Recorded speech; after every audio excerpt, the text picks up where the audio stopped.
माया bathroom में गर्म पानी के नीचे खुद को डुबोए हुए थी। दिन भर जमा हुए तनाव को शांत करने की कोशिश कर रही थी, लेकिन जैसे ही उसने बाल धोए उसे एहसास हुआ कि वह तौलिया लाना भूल गई है। गीली हालत में बाहर नहीं निकलना चाहती थी। उसने थोड़ा सा दरवाज़ा खोला और ज़ोर से आवाज़ लगाई, माँ जी, कृपया मेरे लिए तौलिया ले आइए। रसोई में सरिता खाना पकाने में व्यस्त थीं, इसलिए उन्होंने आवाज़ नहीं सुनी। ठीक उसी समय रमेश गलियारे से गुजर रहे थे और उन्होंने यह सुन लिया। ये सोचकर के माया को मदद तीज बिकाज रहे थे की ज़रूरत है। वह हाथ में तौलिया लेकर कमरे में घुस गए। माया, ये रहा तुम्हारा तौलिया, उन्होंने दरवाज़ा खटखटाते हुए कहा। माया स्तब्ध खड़ी रह गई जब उसने अपने ससुर रमेश की आवाज़ पहचानी। पापा, आप इसे दरवाजे के बाहर ही रख दीजिए, मैं ले लूँगी, उसने जल्दी से जवाब दिया। लेकिन रमेश ने सोचा कि उसने दरवाज़ा पहले से ही खोल रखा है, इसलिए उन्होंने दरवाज़ा धकेल कर अंदर कदम रख दिया। एक पल के लिए दोनों की नज़रें मिलीं। माया घबराकर पर्दा खींचने लगी, उसके गाल लाल हो गए। पापा, आप तुरंत बाहर जाइए। रमेश तुरंत मुड़े और बाहर निकल गए। उनका चेहरा भी लाल हो गया था।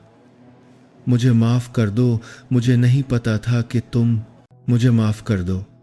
उन्होंने दरवाज़ा बंद किया और चले गए। मन शर्मिंदगी और अपराध बोध से भरा हुआ था। माया बाथरूम में चुपचाप खड़ी रही, उसका दिल जोर जोर से धड़क रहा था। उसे शर्म महसूस हो रही थी। समझ नहीं आ रहा था कि इस घटना के बाद वह रमेश का सामना कैसे करेगी।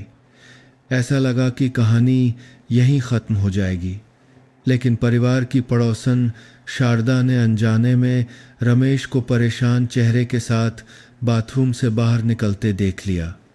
अपनी गपशप करने की आदत के कारण शारदा ने एक सनसनीखेज कहानी गढ़ने का मौका नहीं छोड़ा।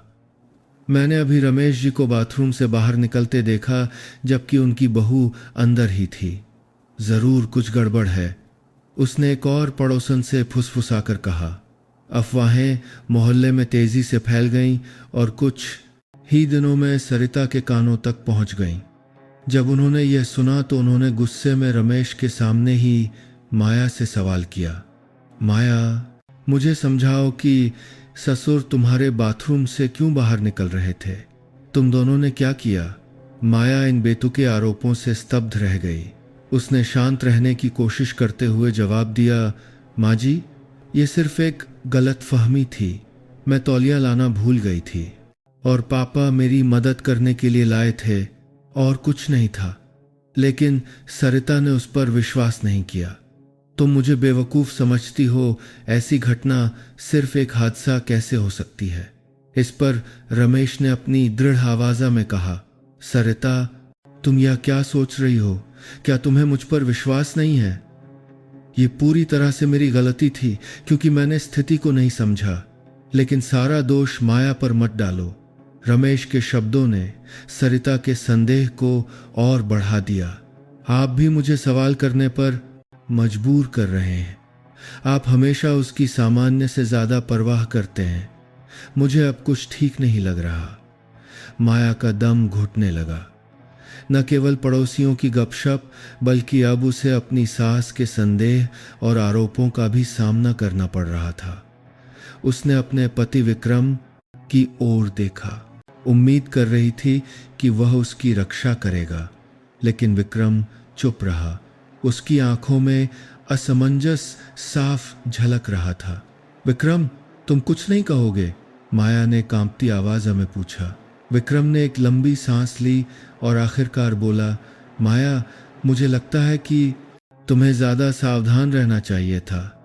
ऐसी बातें सिर्फ तुम्हें ही नहीं बल्कि पूरे परिवार को प्रभावित करती हैं। विक्रम के शब्द माया के दिल में चाकू की तरह चुभ गए। वह खड़ी हो गई। उसकी आंखों में आंसू थे।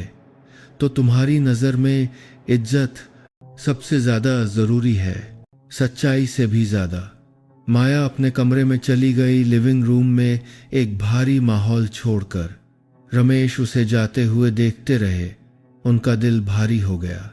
वह जानते थे कि उन्हें माया की रक्षा के लिए कुछ करना होगा, लेकिन वह खुद अपनी पत्नी के संदेह से बच नहीं पा रहे थे।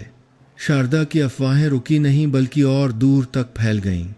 एक बार जब माया बाजार गई तो उसने कुछ महिलाओं को अपनी पीठ पीछे फुसफुसाते हुए सुना, यही है रमेश जी की बहू। सुना है बाथरूम वाली बात अभी भी साफ नहीं हुई है। पता नहीं अनजाने में हुआ या जानबूझकर। माया ने अपना सिर झुका लिया, उन शब्दों को नजरअंदाजा करने की कोशिश की, लेकिन वे शब्द चाकू की तरह उसके आत्मसम्मान को काट रहे थे। घर लौटते समय उसके आंसू बह निकले। उसे लगा जैसे पूरी दुनिया ने उससे मुंह मोड़ लिया है। उस शाम माया बरामदे में अकेली बैठी आसमान में तारों को देख रही थी। वह थकी हुई और फंसी हुई महसूस कर रही थी।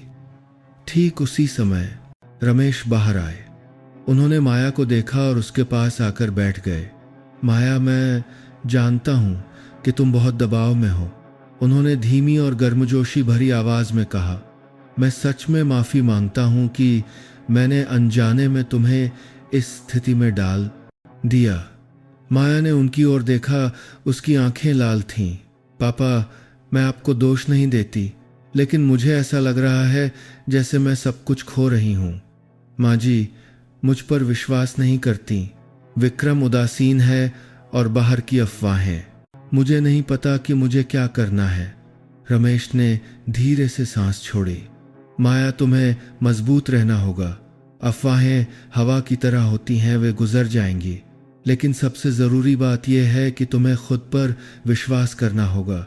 अगर तुम्हें ज़रूरत हो तो मैं हमेशा मदद के लिए यहाँ हूँ। माया को अपने दिल में थोड़ी राहत महसूस हुई, लेकिन वह जानती थी कि आगे अभी भी बहुत मुश्किलें हैं।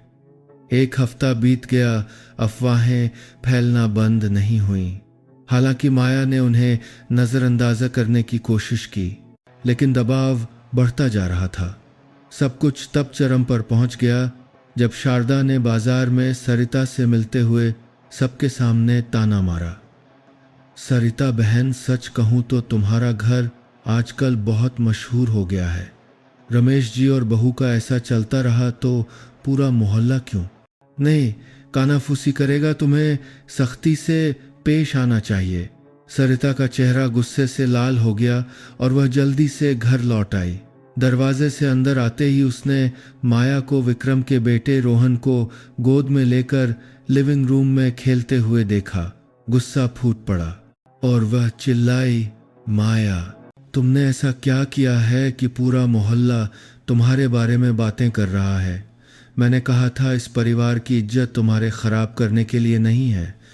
माया चौंक गई और रोहन को कस कर पकड़ लिया, जैसे खुद को बचाने की कोशिश कर रही हो। माँ जी, मैंने कुछ भी गलत नहीं किया है।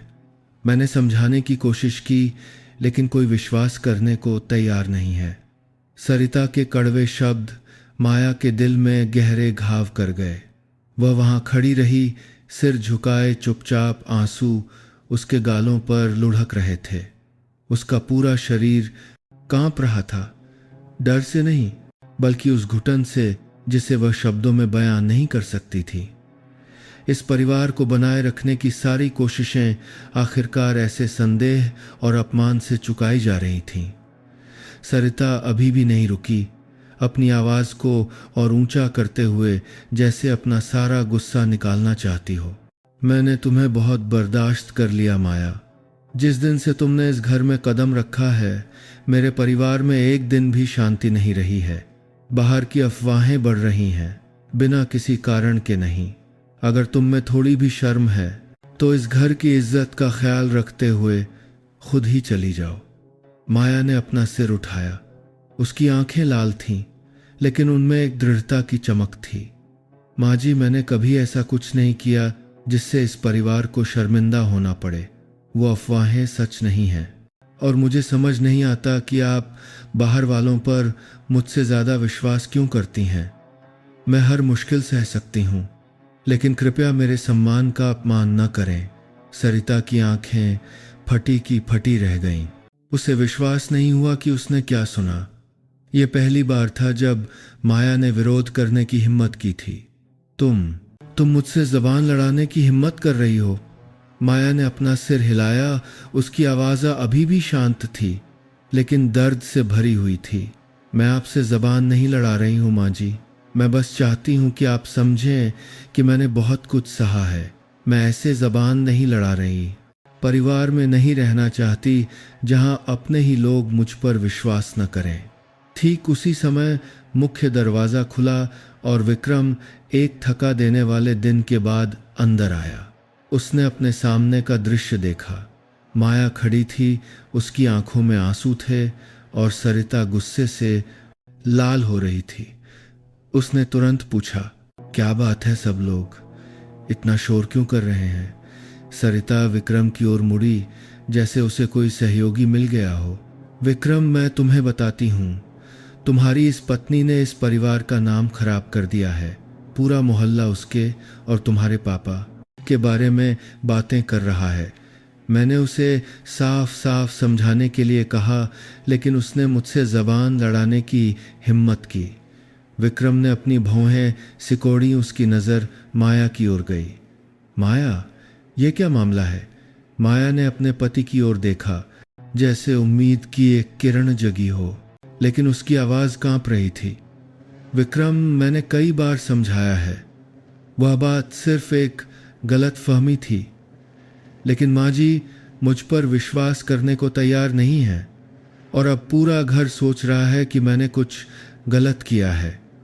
विक्रम कुछ देर चुप रहा, फिर सरिता की ओर मुड़ा। उसकी आवाज़ थकान से भरी हुई थी।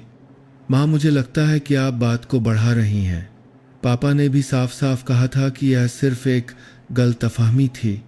आप माया को इस हद तक क्यों धकेल रही हैं? सरिता चौंक गई। उसे उम्मीद नहीं थी कि विक्रम माया का पक्ष लेगा। तुम ये क्या कह रहे हो? मैं ये सब इस परिवार की इज्जत बचाने के लिए कर रही हूँ। क्या तुम नहीं देख रहे कि बाहर की अफवाहें हमें कैसे प्रभावित कर रही हैं? विक्रम ने सांस छोड़ी। लेकिन माँ, आप जितना इस मामले को बढ़ाएंगी, चीजें उतनी ही खराब होंगी। मुझे माया पर विश्वास है। अगर पापा ने समझा दिया है तो आपको रुक जाना चाहिए। विक्रम के शब्दों ने सरिता को और भी गुस्सा दिला दिया। वह मुड़ी और कुछ नहीं कहा, बस एक वाक्य फेंक दिया, ठीक है, अगर तुम लोग मेरी बात को कुछ नहीं समझते तो मेरे पास कहने के लिए और कुछ नहीं है। सरिता कमरे से बाहर चली गई। विक्रम और माया के बीच एक भारी माहौल छोड़कर विक्रम ने अपनी पत्नी की ओर देखा, लेकिन उसे समझ नहीं आया कि क्या कहे। माया ने अपने आंसू पोंछे और मुड़ी। मैं थक गई हूँ विक्रम, मैं और बहस नहीं करना चाहती। उस रात जब माया बिस्तर पर लेटी नींद लाने की कोशिश कर रही थी, उसका मन अभी भी हजारों विचारों में उलझा हुआ था। उसे लगा जैसे वह अपने ही परिवार में एक बाहरी व्यक्ति है। हालांकि विक्रम ने उसका पक्ष लिया था, लेकिन उसके शब्दों में जो ठंडक थी वह उसे शांत नहीं कर पा रही थी। उसे महसूस हुआ कि उन दोनों के बीच की दूरी बढ़ती जा रही है। इस बीच बगल के कमरे में सरिता का गुस्सा अभी भी शांत नहीं हुआ था। वह रमेश के साथ बैठी थी। उसकी आंखों में फटकार थी। देखा आपने, आपकी ढिलाई की वजह से यह परिवार इस हालत में है। विक्रम भी उसके मुंह में पड़ गया है। मैं बगल के पास से, पर बाकी तरह से आपने बगल का काम है, गलत नहीं कहती। वह सीधी सादी नहीं है। रमेश ने एक लंबी सांस ली। उसकी आवाज गहरी हो गई। सरिता, तुम बहुत ज्यादा सोच रही हो। मैंने कितनी बार कहा है कि यह सिर्फ एक गलत फहमी थी। माया एक अच्छी बहू है। मुझे समझ नहीं आता कि तुम उस पर इस हद तक शक क्यों करती हो। आपको समझ नहीं आता क्योंकि आप हमेशा उसका पक्ष लेते हैं। मैं देखते ही समझ गई थी। ये मत सोचो कि मैंने नहीं देखा कि आप उसकी मुझसे ज्यादा परवाह करते हैं, सरिता ने चीख कर कहा। उसकी आवाज में ईर्ष्या भरी हुई थी। रमेश चुप हो गया। उसकी आंखों में थकान की झलक थी। सरिता, अगर तुम मुझ पर विश्वास नहीं कर सकती तो कहने के लिए कुछ नहीं है, लेकिन मैं तुम्हें माया को और चोट नहीं पहुंचाने दूंगा। माया बिस्तर पर लेटी थी, आंखें छत को घूर रही थीं और दिमाग उलझा हुआ था। सरिता के कड़वे शब्द उसके दिमाग में गूंज रहे थे। हालांकि विक्रम ने उसका बचाव किया था, लेकिन उसकी ठंडक और दृढ़ता की कमी ने उसे इस लड़ाई में अकेला महसूस कराया। उसके आंसू चुपचाप बह निकले, आत्मदया के कारण नहीं, बल्कि संदेह और पूर्वाग्रह का सामना करने की थकान के कारण। अगली सुबह जब माया रसोई में नाश्ता तैयार कर रही थी, परिवार की पड़ोसन शारदा दरवाजे पर दिखाई दी। शारदा अक्सर हालचाल पूछने के बहाने आती थी, लेकिन माया जानती थी कि उसका असली मकसद सिर्फ गपशप करना था। माया, आजकल गांव में सब तुम्हारे बारे में ही बात कर रहे हैं और तारीफ तो बिल्कुल नहीं कर रहे। शारदा ने झूठी चिंता के साथ कहा, लेकिन उसकी आवाज में ताना भरा हुआ था। माया ने उसकी ओर देखा, शांत रहने की कोशिश करते हुए। आपकी चिंता के लिए धन्यवाद, लेकिन मैं उन बातों पर और चर्चा नहीं करना चाहती। शारदा ने होंठ सिकोड़े और माया को सिर से पांव तक देखा। ठीक है, मैं तो बस इतना ही कह रही थी, लेकिन माया, तुम्हें सावधान रहना चाहिए। एक औरत की इज्जत आसानी से वापस नहीं मिलती। माया ने अपने होंठ कसकर भींच लिए, गुस्से को दबाने की कोशिश करते हुए। शारदा आंटी, मुझे पता है कि मैं क्या कर रही हूँ। आपकी सलाह के लिए धन्यवाद, उसने कहा और अपने काम में लग गई शारदा को और कुछ कहने का मौका नहीं दिया। हालांकि शारदा का यही नहीं रुकी। उस दोपहर सरिता ने शारदा से ही एक नई अफवाह सुनी। सरिता बहन, मैं सच कह रही हूँ, वह सीधी सादी नहीं है। मैंने लोगों को कहते सुना है कि यह माया शादी से पहले किसी और आदमी के साथ भी घूमती थी, विक्रम से शादी से पहले। पता नहीं सच क्या है, लेकिन उसकी और रमेश जी की बात भी बिना आधार के नहीं है। ये सुनकर सरिता का चेहरा काला पड़ गया। हालांकि उसका दिल संदेह से भरा था, लेकिन वह भी नहीं चाहती थी कि ये बात और फैले। उस रात उसने चुपके से विक्रम को अपने कमरे में बुलाया। विक्रम, मैं ये हैसियत माक वह बात अखा थी। बात माया के सामने नहीं करना चाहती, लेकिन तुम्हें मेरी बात सुननी होगी। माया हमारे परिवार के लिए सही नहीं है। तुम्हें इस रिश्ते पर फिर से विचार करना होगा, इससे पहले कि बहुत देर हो जाए। विक्रम ने अपनी भौहें सिकोड़ी, शांत रहने की कोशिश करते हुए। माया, मुझे लगता है कि आपने माया को गलत समझा है। वह वैसी इंसान नहीं है जैसा आप सोचती हैं। तुम ऐसा इसलिए कह रहे हो क्योंकि तुम उससे प्यार करते हो, लेकिन क्या तुम जानते हो कि इस परिवार की इज्जत पर कितना असर पड़ा है? क्या तुम यकीन से कह रहे हो? क्या तुम कुछ कर रहे हैं? क्या तुम कुछ कर रहे हैं? क्या तुम कुछ कर रहे हैं? क्या तुम कुछ कर रहे हैं? क्या तुम कुछ कर रहे हैं? क्या तुम कुछ कर रहे सकते हो कि बाहर की सारी अफवाहें गलत हैं? सरिता ने गुस्से से कहा। विक्रम ने तुरंत जवाब नहीं दिया। हालांकि वह माया पर विश्वास करता था, लेकिन अपनी मां के शब्दों और समाज के दबाव ने उसे हिला दिया था। वह कमरे से निकल गया, सरिता को असंतोष में कमरे से समव अबला की काराम में छोड़कर। एक दोपहर जब माया बगीचे में सब्जियां तोड़ रही थी, शारदा फिर से आ गई। इस बार उसके साथ एक अजनबी महिला थी। वह महिला मीना थी, शारदा की दूर की चचेरी बहन, और वह भी कभी रमेश की कंपनी में काम करती थी। मीना ने माया को बड़ी जिज्ञासा से देखा और फिर अचानक एक वाक्य फेंक दिया। तुम ही रमेश जी की बहू हो, है ना? पहले मैंने उन्हें एक औरत के बहुत करीब देखा था जो बिल्कुल तुम्हारी तरह दिखती थी। क्या तुम उनके अतीत के बारे में कुछ जानती हो? माया चौंक गई। समझ नहीं आया कि क्या जवाब दे। मुझे समझ नहीं आया कि आपका क्या मतलब है, उसने शांत रहने की कोशिश करते हुए जवाब दिया। मीना ने होंठ सिकोड़कर मुस्कुराया। कुछ नहीं, बस मुझे दिलचस्प लगा। तुम्हारी शक्ल उस इंसान से मिलती है जिसकी आपका नाफ इतराफ करती है। रमेश जी कभी बहुत परवाह करते थे, लेकिन शायद यह सिर्फ एक संयोग है। मीना के शब्दों ने माया को सोचने पर मजबूर कर दिया। उसे लगा कि इस परिवार में कुछ बहुत महत्वपूर्ण छिपाया जा रहा है, लेकिन वह यह भी जानती थी कि अगर उसने जानने की कोशिश की तो चीजें और भी जटिल हो सकती हैं। एक देर रात जब पूरा घर सो गया था, माया चुपके से रमेश के स्टडी रूम में गई। उसने दराजों में खोजा और आखिरकार एक बड़ा लिफाफा मिला।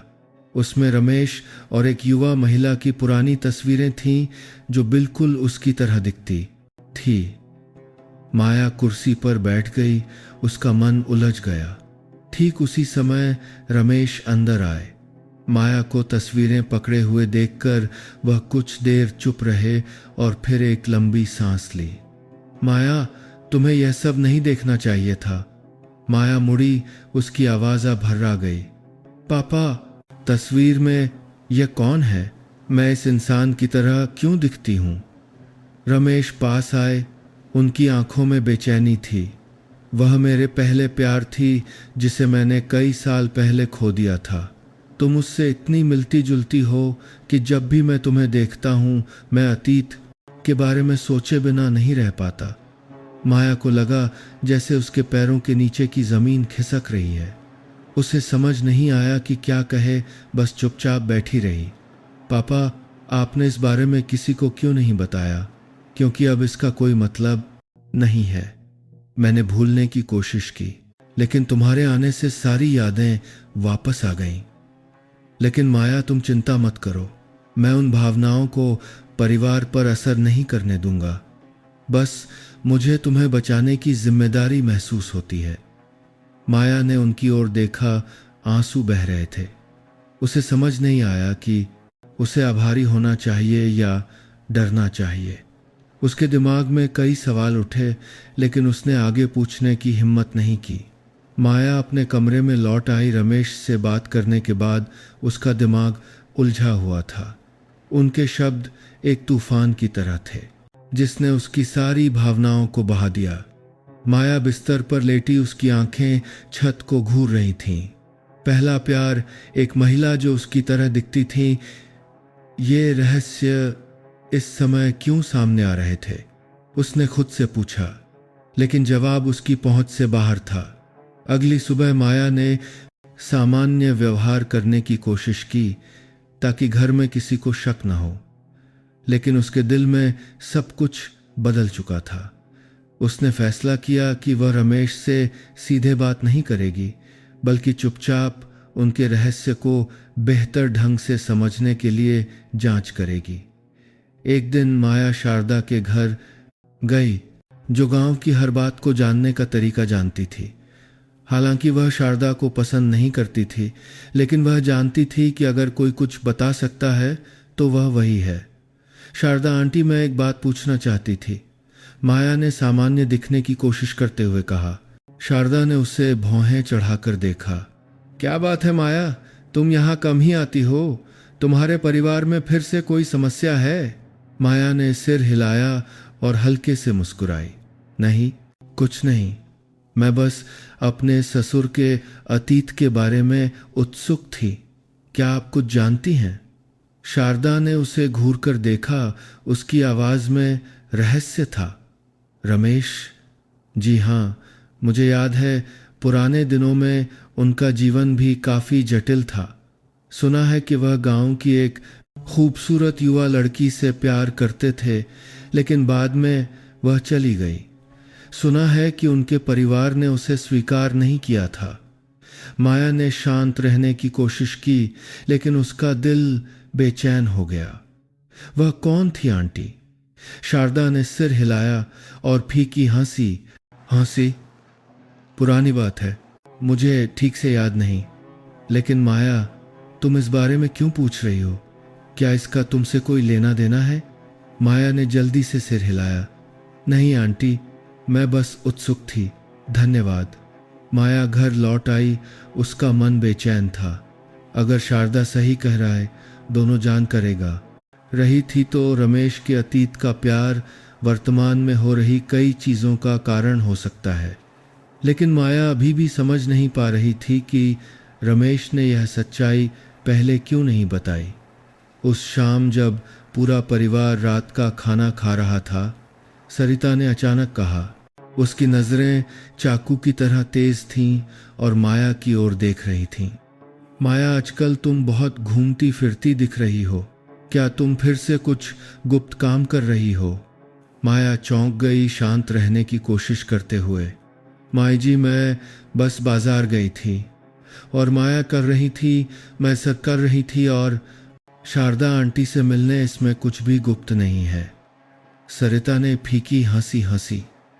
शारदा आंटी से मिलने तुम उनसे मिलने गई थी, या इस घर की बातों में और मसाला डालने का तरीका खोजने गई थी? मैं तुम्हें बता दूं, इस परिवार के खिलाफ कोई बुरा इरादा मत रखना। विक्रम बगल में बैठा था और उसने भौहें सिकोड़ी। माँ, बस करो, ये बात बहुत हो चुकी है। माया ने कुछ भी गलत नहीं किया है। सरिता विक्रम की ओर मुड़ी, उसकी आवाज़ तीखी थी। विक्रम, तुम अभी भी उसका पक्ष ले रहे हो? क्या तुम जानते हो कि पूरा गांव हमारे परिवार के बारे में क्या कह रहा है? अगर तुम अपनी पत्नी को संभाल नहीं सकते तो मैं तुम्हारे लिए यह करूंगी। माया अब और सहन नहीं कर सकती थी। उसने अपनी चॉपस्टिक नीचे रखी। उसकी आवाज़ साफ थी लेकिन कांप रही थी। माँ जी, मैंने बहुत सहा है। मैंने कुछ भी गलत नहीं किया है, और अगर आप मेरा अपमान करना जारी रखेंगी तो मैं ये घर छोड़ दूंगी। खाने की मेज पर सन्नाटा छा गया। सरिता ने अपनी आंखें फाड़ लीं, उसे विश्वास की नहीं हुआ कि उसने क्या सुना। तुमने क्या कहा? तुम मुझे धमकी देने की हिम्मत कर रही हो? माया खड़ी हो गई, उसकी आंखें लाल थीं। मैं किसी को धमकी नहीं दे रही हूं, लेकिन अगर यह जीवन सिर्फ अपमान और संदेह से भरा है तो मैं इसे जारी नहीं, माया, नहीं रखना चाहती। खाने के बाद विक्रम माया को खोजने के लिए कमरे में गया। वह उसके पास बैठ गया, उसे शांत करने का तरीका खोजने की कोशिश कर रहा था। माया, मैं जानता हूं कि तुम आजकल दबाव में हो, लेकिन माँ भी सिर्फ परिवार के लिए अच्छा चाहती हैं।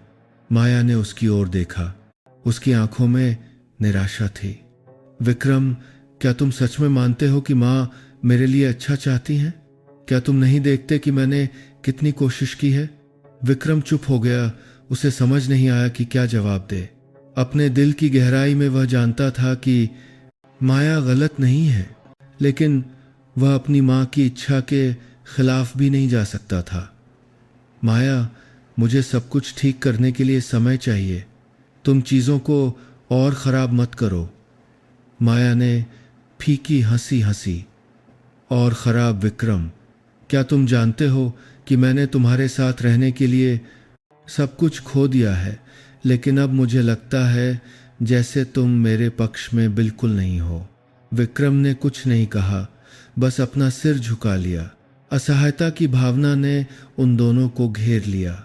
एक हफ्ते बाद माया ने रमेश से सब कुछ साफ साफ पूछने का फैसला किया। जब दोनों लिविंग रूम में बैठे थे, माया ने सीधे उनकी ओर देखा। उसकी आवाज़ गंभीर थी। पापा, मुझे सच्चाई जानने की ज़रूरत है। आप क्या छिपा रहे हैं? आपके और मेरे बारे में अफवाहें और आपके अतीत का प्यार भी। मुझे एक जवाब चाहिए। रमेश ने एक लंबी सांस ली। उसकी आंखों में उदासी थी। माया, मैं ये नहीं बताना चाहता था, लेकिन शायद तुम्हें जानना चाहिए। मेरे अतीत की महिला जो तुम्हारी तरह दिखती है मेरा पहला प्यार थी। मैं उससे प्यार करता था, लेकिन मेरे परिवार ने उसे स्वीकार नहीं किया। बाद में वह चली गई और संपर्क टूट गया। जब तुम इस परिवार में आई तो मैं उन यादों को वापस आने से नहीं रोक सका। माया चुपचाप बैठी रही, एक ही समय में दुखी और बेचैन महसूस कर रही थी। लेकिन आपने इस बारे में किसी को क्यों नहीं बताया? सब लोग मुझे गलत समझ रहे हैं। रमेश ने अपना हाथ उसके कंधे पर रखा। उसकी आवाज़ गहरी थी। मुझे माफ़ कर दो माया। मैंने नहीं सोचा था कि चीज़ें इतनी दूर चली जाएंगी, लेकिन तुम चिंता मत करो, मैं सब कुछ ठीक कर दूंगा। और तुम्हें और कोई चोट नहीं पहुंचने दूंगा। माया रमेश से बात करने के बाद अपने कमरे में लौट आई, लेकिन उसका मन अभी भी बेचैन था। जो रहस्य अभी अभी सामने आए थे उन्होंने उसे ऐसा महसूस कराया जैसे वह एक तूफान के बीच में खड़ी है। वह जानती थी कि अगर सब कुछ सामने आ गया तो यह परिवार पहले जैसा नहीं रहेगा। अगली सुबह जब सब नाश्ता कर रहे थे, सरिता ने अचानक माया की ओर संदेह भरी नजरों से देखा। माया, आजकल तुम बहुत गुप्त लग रही हो। तुम मेरी पीठ पीछे क्या करने की योजना बना रही हो? माया ने अपना सिर उठाया, शांत रहने की कोशिश करते हुए। मैंने कुछ नहीं किया है माँ जी, मैं बस इस घर में शांति से रहना चाहती हूँ, सरिता ने फीकी हंसी। शांति से तुम्हें लगता है कि तुम शांति से रह सकती हो?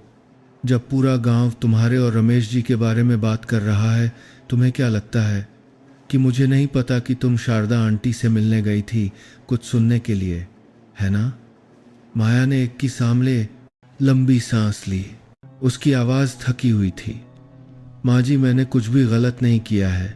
मैं शारदा आंटी से मिलने गई थी क्योंकि मैं सब कुछ साफ साफ जानना चाहती थी। ये समझना चाहती थी कि लोग ऐसी अफवाहें क्यों फैला रहे हैं। सरिता ने मेज पर जोर से हाथ मारा, जिससे सब चौंक गए। तुम अभी भी कहती हो कि तुमने कुछ गलत नहीं किया है? तुम इस परिवार को मजाक बना रही हो। अगर तुम इस परिवार की इज्जत नहीं रख सकती तो बेहतर है कि तुम चली जाओ। रमेश ने अपनी चॉपस्टिक नीचे रखी। उसकी नजरें ठंडी थीं और वह सरिता की ओर देख रहा था। सरिता, चुप हो जाओ। मैंने साफ साफ कहा है कि सब कुछ सिर्फ एक गलतफहमी है। माया को अंतिम छोर तक मत धकेलो। सरिता रमेश की ओर मुड़ी। उसकी आंखों में गुस्सा था। गलतफहमी? आपको लगता है कि मुझे कुछ नहीं पता? आपको लगता है कि मैंने नहीं देखा कि आप इस लड़की की मुझसे ज्यादा परवाह करते हैं? क्या आप ये कहने की हिम्मत कर सकते हैं कि आपके मन में उसके लिए पिता पुत्री के प्यार के अलावा कोई और भावना नहीं है? माहौल जैसे जम गया। माया चौंक गई।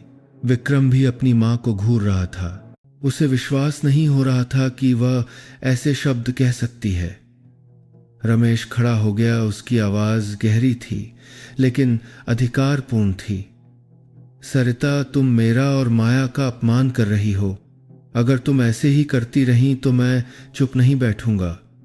उस शाम जब सब अपने खातरा की व अपने शाम की वस माया का अपमान कर रही हो, कमरों में चले गए थे, माया को विक्रम का एक संदेश मिला। माया, मैं तुमसे बात करना चाहता हूँ। माया विक्रम के स्टडी रूम में गई। उसका दिल चिंता से भरा हुआ था। विक्रम कुर्सी पर बैठा था। उसका चेहरा पहले से कहीं ज्यादा गंभीर था। माया विक्रम के स्टडी रूम का से गंभीर था। मैं सच्चाई जानना चाहता हूं। क्या तुम और पापा मुझसे कुछ छिपा रहे हो? माया ने विक्रम की ओर देखा। उसकी आंखें लाल थीं। विक्रम, मैंने कुछ भी गलत नहीं किया है, लेकिन अगर तुम जानना चाहते हो तो मैं बताऊंगी। पापा ने मुझे अपने अतीत के बारे में बताया है। वह कभी एक महिला से प्यार करते थे जो बिल्कुल मेरी तरह दिखती थी और इससे उन्हें मुझे बचाने की जिम्मेदारी महसूस होती है। लेकिन बस इतना ही है और कुछ नहीं। विक्रम ने अपनी भौहें सिकोड़िए माया के शब्दों को पचाने की कोशिश कर रहा था। वह महिला कौन थी? मैंने पापा से इस बारे में कभी क्यों नहीं सुना? माया ने सिर हिलाया। मुझे विवरण नहीं पता, लेकिन मुझे लगता है कि पापा इसे बताना नहीं चाहते थे क्योंकि वह परिवार को प्रभावित करने से डरते थे। विक्रम, तुम्हें मुझ पर विश्वास करना होगा। मैंने कुछ भी गलत नहीं किया है और मैंने तुमसे कभी कुछ छिपाने का इरादा नहीं किया है। विक्रम ने माया की ओर देखा। उसकी नजरें नरम हो गईं। वह पास आया और अपना हाथ उसके कंधे बहुत करने का कोई राह पर रखा। माया, मुझे तुम पर विश्वास है, लेकिन तुम्हें समझना होगा कि मेरी माँ आसानी से स्वीकार नहीं करेंगी। मुझे सब कुछ साफ करने के लिए समय चाहिए। माया ने सिर हिलाया लेकिन अपने दिल में वह जानती थी कि समय शायद उसके पक्ष में नहीं है। एक दिन जब रमेश शायद है एक ही आपको सबका समझना करने आपको समय करता एक तर अलग अलग आंगन में टहल रहे थे, एक अजनबी आदमी गेट पर दिखाई दिया। वह मोहन था, रमेश का एक पुराना दोस्त। मोहन ने रमेश को ताने भरी नज़र से देखा। रमेश, बहुत दिनों बाद मिले। मैंने सुना है कि तुम्हारे परिवार में कुछ गड़बड़ चल रही है ना? रमेश ने। भौं है सिकोड़ीन। मोहन, तुम यहाँ क्या करने आए हो? मोहन अंदर आया, उसकी आवाज़ में रहस्य था। मैं तुम्हें बस अतीत की याद दिलाने आया हूँ। क्या तुम्हें वह महिला याद है जिससे तुम कभी प्यार करते थे? उसने तुम्हें छोड़ने से पहले क्या कहा था? क्या तुम्हें याद है? रमेश चौंक गया, उसका चेहरा पीला पड़ गया। मोहन, तुम क्या चाहते हो? अतीत बीत चुका है, उसे फिर से मत उठाओ। मोहन ने फीकी हंसी हंसी। रमेश, मुझे लगता है कि तुम्हें अपने परिवार को सब कुछ बता देना चाहिए, नहीं तो मुझे डर है कि मुझे तुम्हारे लिए यह करना पड़ेगा। माया चुपचाप अपने कमरे में लौट आई। उसका दिमाग उलझा हुआ था रमेश और मोहन के बीच की बातचीत सुनने के बाद। बेचैनी की भावना ने उसे घेर लिया, जैसे एक भारी चट्टान उसके सीने पर रखी हो। वह महिला करने के बाद एक आद अभी बरसंत। कौन थी मोहन ने? मेरे ससुर से ऐसे रहस्यमयी शब्द क्यों कहे? वह पूरी रात सो नहीं सकी। अनुत्तरित प्रश्न उसके दिमाग में घूमते रहे। अगली सुबह माया ने सामान्य दिखने की कोशिश की, लेकिन सरिता ने शायद उसकी अजीब हरकत पर ध्यान दे दिया था। जब उसने माया को सोचते हुए देखा और उबलते हुए बर्तन का ढक्कन लगाना भूल गई तो वह चिल्लाई, माया, तुम क्या कर रही हो? तुम्हारा दिमाग कहाँ है कि तुमने सूप को उबलने दिया? माया चौंक गई और जल्दी से उसे ठीक किया, लेकिन कुछ नहीं कहा। उसकी चुप्पी ने सरिता को और भी परेशान कर दिया। तुम खुद को क्या समझती हो कि तुम इस घर की हर चीज को नजरअंदाजा कर सकती हो? अगर तुम यहां नहीं रहना चाहती तो सीधे कहो, मैं तुम्हें तुरंत बाहर निकाल दूंगी। विक्रम ठीक उसी समय अंदर आया। अपनी माँ के शब्द सुनकर उसने भौहें सिकोड़ी। माँ, आप हमेशा माया से इतनी कठोरता से क्यों बात करती हैं? उसने क्या गलत किया है? सरिता अपने बेटे की ओर मुड़ी। उसकी आवाज़ तीखी थी। तुम मुझसे पूछ रहे हो, मैं तुमसे पूछना चाहती हूँ। तुम्हारी पत्नी हमेशा गुप्त और रहस्यमयी रहती है, क्या तुम्हें उसमें कुछ अजीब नहीं लगता? विक्रम ने एक लंबी सांस ली, शांत रहने की कोशिश करते हुए। माँ, आप ये बात बार बार कह चुकी हैं। माया ने कुछ भी गलत नहीं किया है, आपको उसे थोड़ा स्पेस देना चाहिए। लेकिन सरिता नहीं रुकी। गलत नहीं तो वह रमेश जी से क्यों मिलती रहती है और अब मुझसे बच रही है? तुम उसका बचाव करते रहो, लेकिन जब चीज़ें वैसी ना हों जैसी तुम सोचते हो तो मुझे दोष मत देना। माया चुपचाप उन शब्दों को सुनती रही। उसे लगा जैसे कोई उसका दिल निचोड़ रहा है। वह अब और संदेह और आलोचना सहन नहीं कर सकती थी। माँ जी, मुझे माफ़ कर दीजिए। अगर आपको लगता है कि मैं कुछ गलत कर रही हूँ तो मैं यहाँ से जाने के लिए तैयार हूँ। माया के शब्दों ने विक्रम को चौंका दिया। माया, तुम यह क्या कह रही हो? माया विक्रम की ओर मुड़ी। उसकी आंखों में आंसू थे। विक्रम, मैंने बहुत कोशिश की है, लेकिन मैं अब संदेह और अपमान में नहीं रह सकती। मैं तुम्हारे परिवार के टूटने का कारण नहीं बनना चाहती। विक्रम कुछ कहना चाहता था, लेकिन रमेश अचानक लिविंग रूम से अंदर आया। माया, तुम्हें कहीं जाने की जरूरत नहीं है। मैं इस मामले को और आगे नहीं बढ़ने दूंगा। उसी लगाती समझता चल रही कि समय तक के कुछ कहाँ के पास कर रहे हैं। शाम। रमेश ने पूरे परिवार को बात करने के लिए बैठने के लिए कहा। लिविंग रूम में माहौल एक तनी हुई डोरी की तरह तनावपूर्ण था। मोहन भी वहां आ गया, जिससे माहौल और भी भारी हो गया। रमेश ने शांत लेकिन दृढ़ आवाज़ में शुरू किया। सरिता, विक्रम, आज मैं एक बात साफ करना चाहता हूँ। मैं इस परिवार को निराधार अफवाहों के कारण और टूटने नहीं दे सकता। सरिता ने अपनी बाहें बांध ली और अपने पति को संदेह भरी नजरों से देखा। आप क्या कहना चाहते हैं? रमेश ने एक लंबी सांस ली और फिर मोहन की ओर मुड़ा। मोहन, अगर तुम यहाँ सब कुछ बिगाड़ने आए हो तो सीधे कहो, गोलमोल बातें मत करो। मोहन ने फीकी हंसी हंसी और सबके सामने आया। ठीक है, अगर तुम यही चाहते हो तो मैं सच बताऊंगा। उसने माया की ओर रहस्यमयी नजरों से देखा। माया, क्या तुम में सबके करे करे करे करे करे माया, क्या तुम में सब कुछ करे? जानती हो, जिस महिला से रमेश कभी प्यार करते थे वह तुम्हारी असली माँ है। पूरा कमरा जैसे जम गया। माया ने अपनी आंखें फाड़ लीं।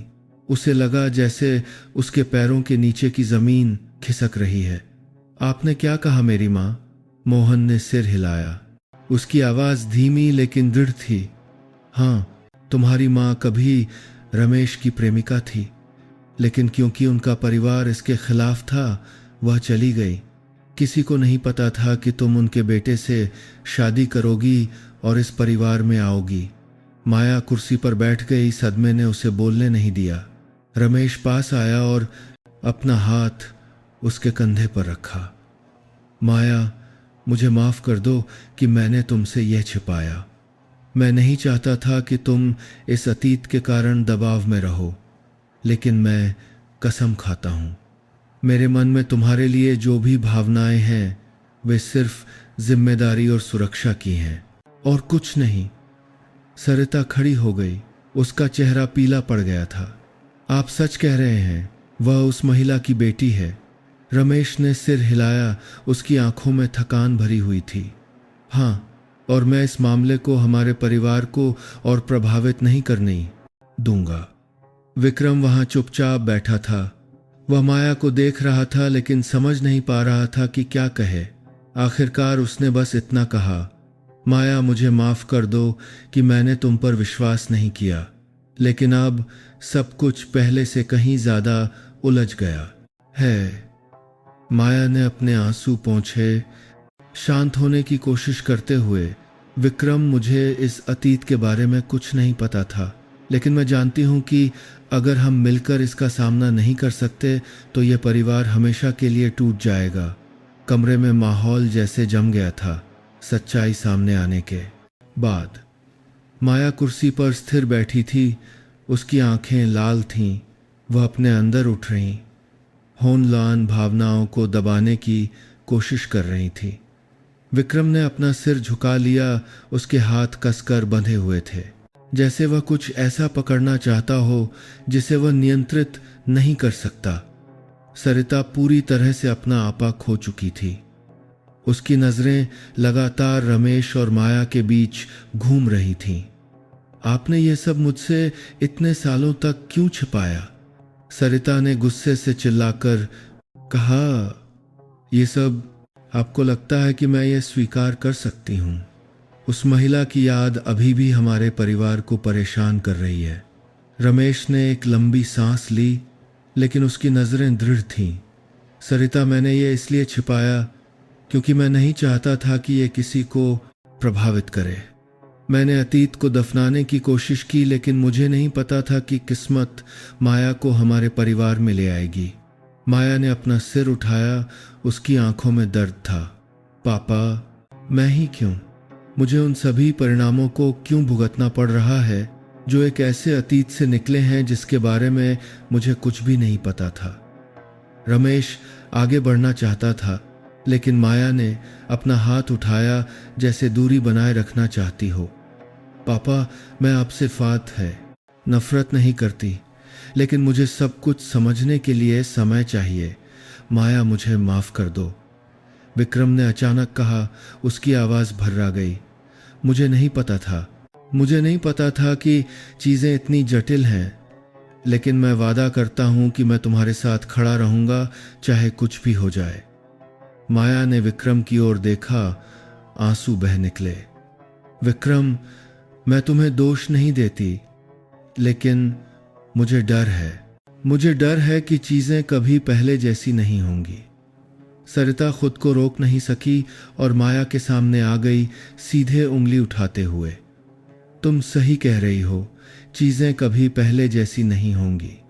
मैं एक ऐसी बहू को स्वीकार नहीं कर सकती जो उस औरत की परछाई हो जिसने इस परिवार का अतीत बर्बाद कर दिया। माया लिविंग रूम में स्तब्ध खड़ी रह गई। उसकी आंखें आश्चर्य से चौड़ी हो गईं। मोहन के शब्द चाकू की तरह उसके दिमाग में चुभ रहे थे। उसका पूरा शरीर कांप रहा था, सांसें रुकी हुई थीं। उसने खुद को शांत करने की कोशिश की, लेकिन वह खुद से पूछने से नहीं रोक सकी, क्या उसने जो कहा वह सच है? माँ ने पापा के दबाव में छोड़ा। क्यों? मैं ही क्यों? रमेश ने अपना सिर झुका लिया। उसके हाथ कसकर बंधे हुए थे। उसका चेहरा तनाव से भरा हुआ था, जैसे वह सोच रहा हो कि सच्चाई का सामना करे या इनकार करता रहे। लेकिन जब उसने अपना सिर उठाया और माया की दर्द भरी आंखों को देखा, तो वह जानता था कि वह अब और बच नहीं सकता। माया, रमेश ने कहा। उसकी आवाज़ गहरी और भारी थी। मोहन ने जो कहा वह पूरी तरह से गलत नहीं है। माया को लगा जैसे उसके पैरों के नीचे की ज़मीन खिसक रही है। पापा, आपका क्या मतलब है पूरी तरह से गलत नहीं का? क्या मतलब है? साफ साफ बताइए। उसकी आवाज़ लगभग चीखने जैसी थी, जिसमें गुस्सा, चोट और निराशा भरी हुई थी। रमेश ने एक लंबी सांस ली। उसके कंधे झुक गए। उस समय मैंने एक गलती की थी। मेरा परिवार एक प्रतिष्ठित परिवार था। मैं सबसे बड़ा बेटा था और मेरे ऊपर प्रतिष्ठा बनाए रखने की जिम्मेदारी थी। जब तुम्हारी माँ गर्भवती हुई तो मेरे पास उसे बचाने की हिम्मत नहीं थी। परिवार ने विरोध किया, दबाव डाला और मैंने चुप रहना चुना। मैं तुम्हारी माँ के साथ खड़ा नहीं हुआ। मैंने उसे अकेले जाने दिया। माया हंस पड़ी, लेकिन यह खुशी की हंसी नहीं थी। इसमें कड़वाहट भरी हुई थी। तो ये सच है, सब कुछ सच है। आपने मेरी माँ को सब कुछ छोड़ने पर मजबूर किया है ना? और अब मैं उन्हीं गलतियों के चक्र में फंस गई हूँ। विक्रम, जो अब तक चुपचाप बैठा था, आखिरकार बोला, पापा, आपने ये बात क्यों छिपाई? आपने कभी क्यों नहीं बताया?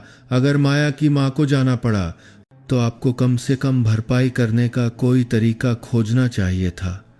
आपने चीज़ों को इतना बिगड़ने कैसे दिया? रमेश ने अपने बेटे की ओर देखा। उसकी आवाज़ भर्रा गई। विक्रम, मुझे अपनी पूरी जिंदगी पछतावा रहा है, लेकिन उस समय मेरे पास हिम्मत नहीं थी और मुझे नहीं पता था कि क्या करना है। जब तक मैं चीज़ों को ठीक करना चाहता, तब तक बहुत देर हो चुकी थी। माया को लगा जैसे उसका गला घुट रहा है। बहुत देर हो चुकी है। आप सही कह रहे हैं पापा, बहुत देर हो चुकी है। इतनी देर कि मैं आपको फिर से एक भरोसेमंद इंसान के रूप में नहीं देख सकती। उसने रमेश की ओर देखा। उसकी आंखों में चोट थी। पापा, क्या आप जानते हैं, मैंने इस परिवार में अपनी भूमिका को अच्छी तरह से निभाने की पूरी कोशिश की, लेकिन अंत में क्या हुआ पता चला कि मैं बस अतीत का एक टुकड़ा हूँ जिसका आप कभी सामना नहीं करना चाहते थे। कमरे में तनाव बढ़ गया जब सरिता अब और खुद को रोक नहीं सकी। उसने मेज पर हाथ मारा और खड़ी हो गई। उसका चेहरा गुस्से से लाल हो गया था। रमेश, आपको लगता है कि आप सब कुछ कबूल करके सब कुछ ठीक कर सकते हैं? क्या आप जानते हैं कि मैंने कितना सहा है? आपने मुझसे सब कुछ छिपाया और अब मुझे यहाँ बैठकर ये सब भयानक बातें सुननी पड़ रही हैं। आपने मुझे पूरे परिवार के सामने शर्मिंदा किया है। रमेश सरिता की ओर मुड़ा। उसकी आवाज़ दृढ़ थी। सरिता, मैं तुमसे हमेशा के लिए छिपाने का इरादा नहीं रखता था, लेकिन यह मेरी गलती है और मैं इसकी जिम्मेदारी लूँगा। तुम्हें माया को अपना गुस्सा निकालने का निशाना बनाने की ज़रूरत नहीं है। सरिता ने फीकी हंसी हंसी। उसकी आंखें उसे घृणा से देख रही थीं। जिम्मेदारी? अब आप जिम्मेदारी शब्द कह रहे हैं? क्या आप जानते हैं, मुझे आप पर और इस लड़की पर बहुत पहले से शक था। बाहर की अफवाहों के कारण नहीं, बल्कि जिस तरह से आप उसे देखते थे, जिस तरह से आप उसकी परवाह करते थे। आपको क्या लगता है मैंने ध्यान नहीं दिया? सरिता के शब्दों ने माया की रीढ़ में ठंडक दौड़ा दी। माँ जी, मैंने कुछ भी गलत नहीं किया है। मुझे इस अतीत के बारे में कुछ नहीं पता था और मैं इस परिवार के टूटने का केंद्र नहीं बनना चाहती। लेकिन सरिता ने सुनने से इनकार कर दिया। नहीं पता, तुम्हें लगता है कि मैं तुम पर विश्वास करती हूँ। मैं तुम्हारी तरह के लोगों को अच्छी तरह से जानती हूँ। तुम्हारी माँ ने इस परिवार को काम मैं सरिता ने अच्छी तरह से जानती हूँ। एक बार बर्बाद किया और अब तुम उसके नक्शेकदम पर चल रही हो। कितनी विडंबना है। विक्रम खड़ा हो गया। उसकी आवाज़ा में गुस्सा था। माँ, बस करो। आपको माया का इस तरह अपमान करने का कोई अधिकार नहीं है। सब कुछ पापा की गलती है, इसका उससे कोई लेना देना नहीं है। सरिता अपने बेटे की ओर मुड़ी। उसकी आंखों में असंतोष था। विक्रम, तुम किसका पक्ष ले रहे हो? तुम मेरे सामने उसका बचाव करने की हिम्मत कर रहे हो। मैं सच्चाई का पक्ष ले रहा हूं मां, विक्रम ने दृढ़ता से कहा। और सच्चाई यह है कि माया इस तरह के व्यवहार की हकदार नहीं है। मैं उससे प्यार करता हूं और मैं आपको या किसी और को उसे चोट नहीं पहुंचाने दूंगा।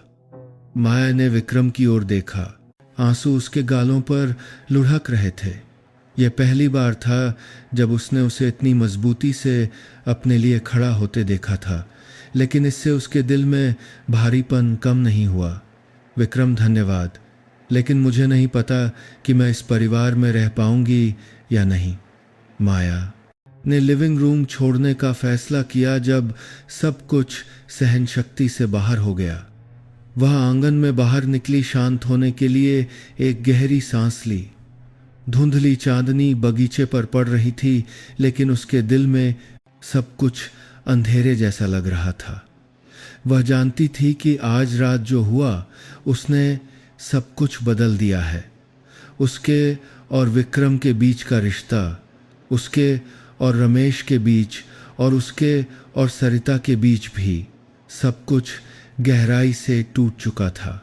जब माया बगीचे में पत्थर की बेंच पर बैठी थी तो पीछे से हल्के कदमों की आवाज आई। उसे मुड़ने की जरूरत नहीं थी। वह जानती थी कि वह विक्रम है। वह उसके पास बैठ गया। कुछ देर चुप रहा, फिर बोला, माया, मुझे माफ कर दो कि मैंने तुम्हारी बेहतर तरीके से रक्षा नहीं की। मैं जानता हूं कि तुमने बहुत दबाव सहा है। माया ने उसकी ओर देखा। उसकी आंखें लाल थीं। विक्रम, मैं तुम्हें दोष नहीं देती, लेकिन मुझे इस परिवार में हर किसी की आंखों में कांटे की तरह महसूस हो रहा है।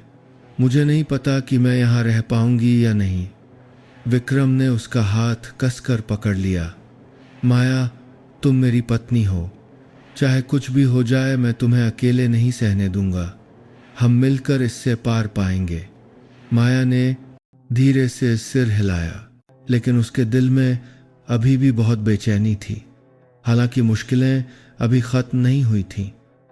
एक दिन जब माया लिविंग रूम की सफाई कर रही थी, उसने अनजाने में रमेश और एक अजनबी आदमी के बीच एक फ़ोन कॉल सुन ली। रमेश की आवाज़ चिंता से भरी हुई थी। मैंने कहा था, मैं नहीं चाहता कि मेरा अतीत और खोदा जाए। अगर तुम मुझे धमकाना जारी रखोगे तो मैं तुमसे मुकाबला करने से नहीं हिचकिचाऊंगा। माया दरवाजे के पीछे चुपचाप सुन रही थी। वह आदमी जिसे उसने मोहन माना हंसा। रमेश, तुम्हें लगता है कि तुम्हारे पास खोने के लिए कुछ बचा है? मेरे पास तुम्हारी प्रतिष्ठा को बर्बाद करने के लिए पर्याप्त सबूत हैं, और तुम्हारी खूबसूरत बहू वह भी शांति से नहीं रहेगी। माया की रीढ़ में ठंडक दौड़ गई। उसे नहीं पता था कि वह किस प्रवाह कर एक खूबसूरत बहू के खरेकता करने के मिलना है था। चीज में फंस गई है, लेकिन यह स्पष्ट था कि चीजें और भी खतरनाक होती जा रही थीं। उसने रमेश से कुछ भी न कहने का फैसला किया और अपने कमरे में वापस चली गई। जो उसने सुना था उस पर सोचने के लिए। इस बीच मोहन ने रमेश को धमकाना बंद नहीं किया। एक दिन वह एक बड़े लिफाफे के साथ घर के गेट पर दिखाई दिया। सरिता ने सबसे पहले मोहन को देखा। उसे देखकर उसने संदेह से भौहें सिकोड़ी। आप यहाँ क्या करने आए हैं? हमारे घर में आपका स्वागत नहीं है, सरिता ने कहा। उसकी आवाज़ बर्फ की तरह ठंडी थी। मोहन ने फीकी हंसी हंसी और लिफाफा उसकी ओर बढ़ाया। मैं यहाँ आपको कुछ दिलचस्प सच्चाइयाँ देने आया हूँ। शायद आप अपने पति और उस बहू के अतीत के बारे में जानना चाहें जिससे आप नफरत करती हैं। सरिता ने लिफाफा छीन लिया। उसकी आंखों में बेचैनी थी। आप क्या कह रहे हैं? बस इसे खोलो, तुम जान जाओगी, मोहन ने कहा और मुड़कर चला गया, सरिता को कई सवालों के साथ छोड़कर। सरिता लिफाफा अपने कमरे में ले गई और चुपचाप उसे खोला। अंदर पुरानी तस्वीरों और खासे दस्तावेजों का एक ढेर था। इसमें रमेश और माया की मां के बीच के रिश्ते के बारे में जानकारी थी। साथ ही ऐसे विवरण भी थे जिनके बारे में वह कभी नहीं जानती थी। एक विशेष तस्वीर ने सरिता को ऐसा महसूस कराया जैसे उसके शरीर में खून जम गया हो। ये रमेश अभी तस्वीर ने और माया की मां की तस्वीर थी।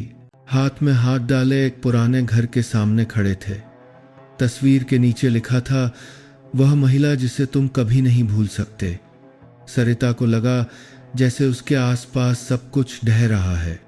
रमेश, तुमने मुझसे कितनी बातें छिपाई हैं, उसने फुसफुसाया। आंसू उसके गालों पर लुढ़क रहे थे। उसके दिल में ईर्ष्या और चोट का विस्फोट हो गया। वह खड़ी हो गई, लिफाफा लेकर कमरे से बाहर निकली। रमेश का सामना करने के लिए दृढ़ संकल्पित थी। जब सरिता ने पूरे परिवार के सामने रमेश से सामना किया तो सब कुछ एक बम की तरह फट गया।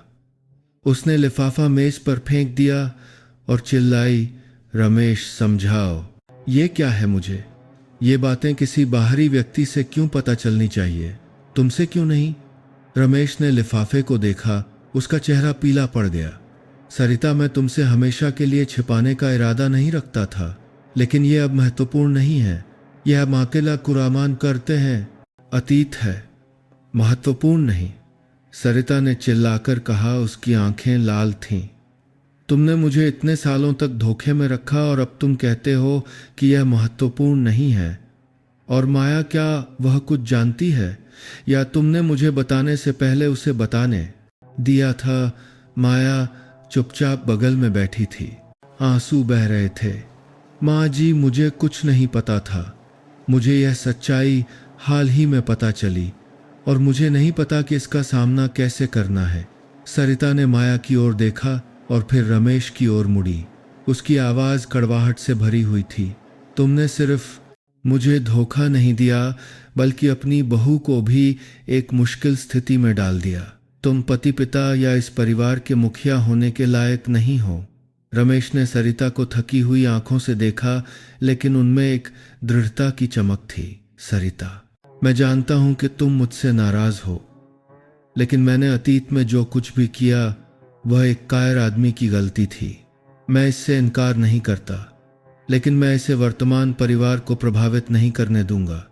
सरिता ने फीकी हंसी हंसी, लेकिन वह हंसी कड़वाहट से भरी हुई थी। आपको लगता है कि आपकी देर से आई माफ़ी सब कुछ ठीक कर सकती है। मैं आपके साथ इतने सालों तक रही ये सोचकर कि मैं आपके बारे में सब कुछ जानती हूँ, लेकिन पता चला कि आपने हमेशा मुझसे छिपाया और अपने साथ किसी और महिला की परछाई लेकर चले। माया चुपचाप बैठी थी। उसके हाथ कसकर बंधे हुए थे। उसे लगा जैसे वह रमेश और सरिता के बीच के टकराव में एक बाहरी व्यक्ति है। वह कुछ कहना चाहती थी लेकिन समझ नहीं पा रही थी कि क्या कहे। अचानक सरिता उसकी ओर मुड़ी। उसकी आंखें संदेह और ठंडक से भरी हुई थीं। और तुम, माया, क्या तुम इस बारे में कुछ जानती हो या तुम भी शुरू से ही रमेश की योजना का हिस्सा थी? सरिता की आवाज चाकू की तरह तेज थी।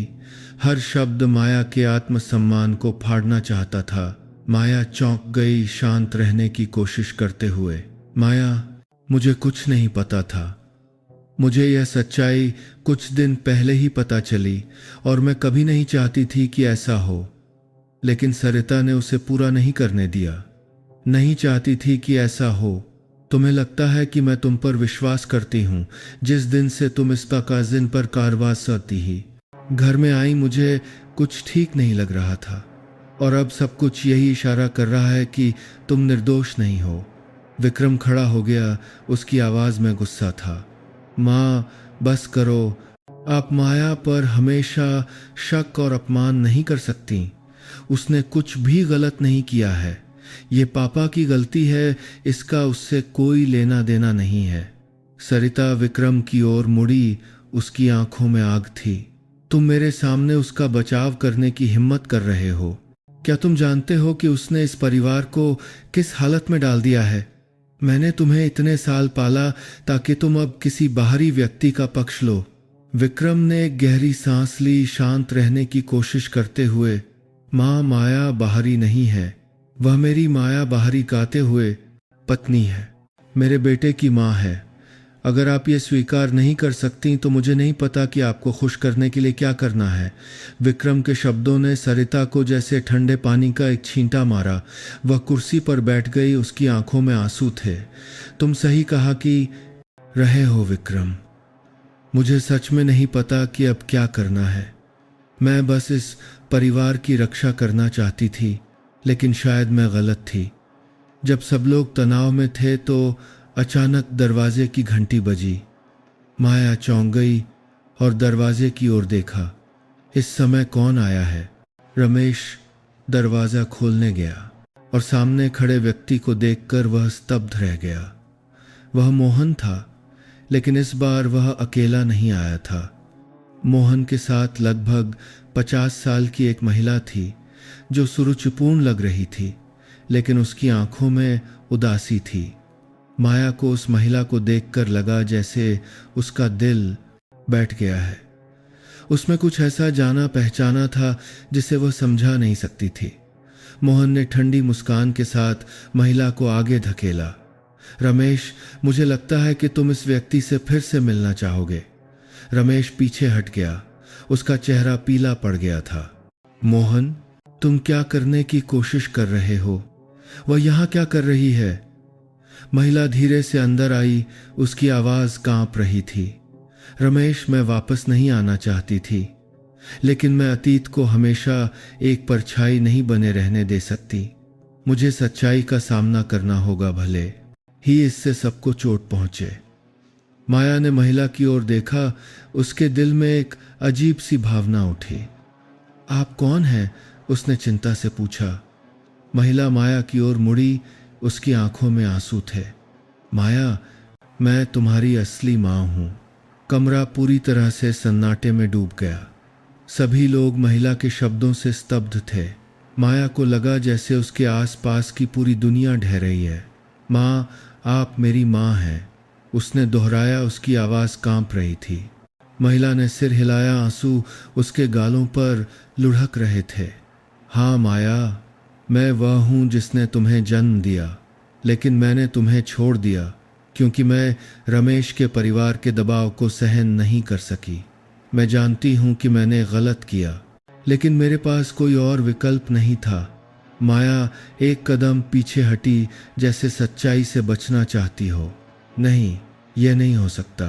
पापा ने कहा था कि माँ परिवार के विरोध के कारण चली गईं। अब आप क्यों दिखाई दे रही हैं? रमेश आगे आया। उसकी आवाज़ कांप रही थी। माया, यह सच है। मैंने तुमसे छिपाने की कोशिश की, लेकिन तुम्हारी माँ, वह इसलिए चली गई क्योंकि मैं उसकी रक्षा नहीं कर सका। मैंने गलती की और मुझे अपनी पूरी जिंदगी पछतावा रहा है। माया ने रमेश की ओर देखा और फिर महिला की ओर मुड़ी। उसे लगा जैसे वह एक तूफान में फंस गई है जिसमें से कोई रास्ता नहीं है। ये सब मेरे साथ क्यों हो रहा है? मैं बस एक सामान्य जीवन चाहती थी, लेकिन अब सब कुछ उलट पुलट हो गया है। महिला आगे बढ़ी। माया का हाथ पकड़ना चाहती थी, लेकिन वह पीछे हट गई। नहीं, मैं आपको नहीं जानती और मुझे नहीं पता कि आपका सामना कैसे करना है। कृपया मुझे अकेला छोड़ दीजिए। माया कुछ कदम पीछे हटी, जैसे उसके सामने महिला का दिखना एक बुरा सपना हो। उसके दिमाग में सब कुछ घूम रहा था। उसे समझ नहीं आ रहा था कि क्या सच है और क्या झूठ। महिला वहीं खड़ी रही, उसकी आंखों में पछतावा और लालसा थी। उसने अपना हाथ उठाया, माया के कंधे को छूने की कोशिश की, लेकिन फिर रुक गई, जैसे दोनों के बीच एक अदृश्य दीवार को छूने से डर रही हो। माया, उसकी आवाज भर्रा गई। मैं जानती हूं कि तुम बहुत नाराज हो, लेकिन मेरे पास कोई और रास्ता नहीं था। मुझे जाना पड़ा क्योंकि मेरे पास रमेश के परिवार का सामना करने की ताकत नहीं थी। मैं तुम्हें कभी छोड़ना नहीं चाहती थी। माया ने अपनी आंखें बंद कर लीं और एक गहरी सांस ली, अपनी आवाज में कांपने को नियंत्रित करने के लिए। आप कहती हैं कि आप मेरी माँ हैं, लेकिन इतने सालों तक आप कहाँ थीं? क्या आप जानती हैं कि मैं कैसे बड़ी हुई? मैं माँ के बिना जी कोई मुझे बचाने वाला नहीं था। कोई मुझे ये समझाने वाला नहीं था कि आप क्यों गायब हो गई। और अब आप आती हैं और चाहती हैं कि मैं सब कुछ स्वीकार कर लूं। महिला ने चुपचाप अपने आंसू पोंछे। मैं जानती हूं कि मेरे पास तुमसे माफ़ी मांगने का कोई अधिकार नहीं है, लेकिन मैं जानती हूं कि अपनी पूरी जिंदगी पछतावे में जी हूं। मैं हमेशा तुम्हें खोजना चाहती थी, लेकिन मुझे डर लगता था। मुझे अपनी गलतियों का सामना करने से डर लगता था, इस डर से कि तुम मुझे कभी स्वीकार नहीं करोगी। जब माया और महिला एक दूसरे का सामना कर रही हो थी, सरिता कुर्सी पर बैठ गई। उसकी आंखों में गुस्सा भरा हुआ था। मैं विश्वास नहीं कर सकती रमेश, ये वह महिला है जिससे तुम कभी प्यार करते थे। उसने न केवल तुम्हारा अतीत बर्बाद किया, बल्कि अब वह इस परिवार को बर्बाद करने के लिए वापस आ गई है। रमेश चुपचाप खड़ा रहा। उसके चेहरे पर थकान थी। सरिता, तुम जो भी कहो, लेकिन यह मामला अब उससे संबंधित नहीं है। ये मेरी गलती है। मैं उसकी और हमारी बेटी की रक्षा नहीं कर सका। अगर तुम दोष देना चाहती हो तो मुझे दोष दो। आप लोगों की बेटी, सरिता ने कड़वाहट से हंसते हुए कहा, मैं आपके साथ इतने सालों तक रही, इस परिवार को बनाए रखने के लिए सब कुछ कुर्बान कर दिया, और अब आप मुझसे कह रहे हैं कि माया आपकी और उस दूसरी औरत की बेटी है। आपको लगता है कि मैं ये स्वीकार करूंगी? विक्रम खड़ा हो गया, उसकी आंखें लाल थीं। माँ, कृपया अब और मत कहो। मैं जानता हूं कि यह एक बड़ा सदमा है, लेकिन हमें शांत रहने की जरूरत है। मैं माया को और कोई चोट नहीं पहुंचने दे सकता। सरिता विक्रम की ओर मुड़ी। उसकी आंखों में निराशा थी। विक्रम, क्या तुम जानते हो कि तुम क्या कह रहे हो? तुम एक ऐसे व्यक्ति का बचाव कर रहे हो जिसकी जड़ें ही इस परिवार के साथ एक धोखा है। माँ, बस करो, विक्रम ने लगभग चिल्लाते हुए कहा। उसका गुस्सा जैसे फटने वाला था। माया की कोई गलती नहीं है। उसने इस परिस्थिति में जन्म लेने का चुनाव नहीं किया, न ही उसने अतीत की इन बातों में फंसने का चुनाव किया। हमें उस पर सारी जिम्मेदारी डालने का कोई अधिकार नहीं है। माया ने चुपचाप विक्रम की ओर देखा। आंसू बह रहे थे। हालांकि उसका दिल बेचैनी से भरा हुआ था, लेकिन कम से कम विक्रम की दृढ़ता ने उसे थोड़ी सांत्वना दी। ठीक उसी समय मोहन, जो शुरू से ही चुपचाप देख रहा था, अचानक बोला, मुझे लगता है कि आप लोग एक महत्वपूर्ण बात को नजरअंदाज कर रहे हैं। सभी की नजरें उसकी ओर गईं। मोहन ने होंठ सिकोड़कर मुस्कुराया और दस्तावेजों का एक ढेर निकाला। रमेश, तुम्हें क्या लगा कि मैं यहाँ सिर्फ कुछ बातें कहने आया हूँ? नहीं, मैं सबूत लेकर आया हूँ। ये वह डार्न अनुबंध है जो तुमने कई साल पहले मेरे साथ साइन किया था। अगर तुम नहीं चाहते कि मैं इसे सार्वजनिक करूं, तो मुझे लगता है कि तुम्हें अपने परिवार की संपत्ति का एक हिस्सा सौंपने की तैयारी कर लेनी चाहिए। रमेश स्तब्ध रह गया। उसकी आंखें गहरी हो गईं। मोहन, तुम मुझे धमका रहे हो। धमकी नहीं, मौका है, मोहन ने ठंडी आवाज में जवाब दिया। तुम जानते हो मुझे पैसे नहीं चाहिए। मुझे जो चाहिए वह यह है कि तुम अपने अतीत के कर्मों की कीमत चुकाओ। अगर तुम नहीं चाहते कि तुम्हारे परिवार की इज्जत बर्बाद हो तो मुझे लगता है कि तुम जानते हो कि क्या करना है। माया ने मोहन को घूर कर देखा। गुस्सा बढ़ रहा था। आप अपने मकसद को पूरा करने के लिए इस परिवार का फायदा उठाने की कोशिश कर रहे हैं। आपको लगता है कि हम आपके सामने झुक जाएंगे। मोहन ने कंधे उचकाए और माया को घृणा से देखा।